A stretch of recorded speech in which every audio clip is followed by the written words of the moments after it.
जबले पूरा ना करबी अरमान देवी जी, तबले छोड़बी नाही धर्म के दुआर देवी जी।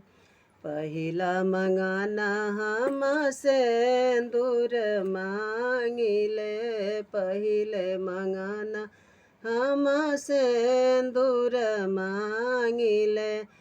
अमर कदी हमारो सोहाग देवी जी, जबले पूरा ना करबी अरमान देवी जी, तबले छोड़बी नाही धर्म के दुआर देवी जी।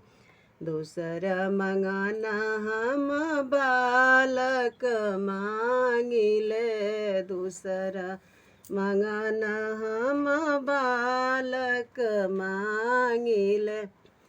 अमर कदी गोद के बालकवा देवी जी, जबले पूरा ना करबी अरमान देवी जी, तबले छोड़बी नाही धर्म के दुआर देवी जी।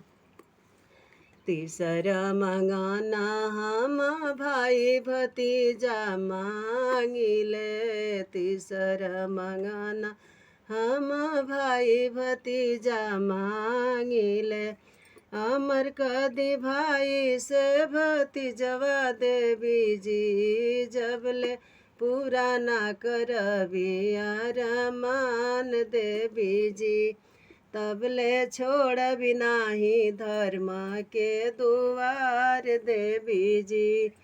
चौथे मंगाना हम अन्न धन मांगिले, चौथे मंगाना हम अन्न धन मांगिले।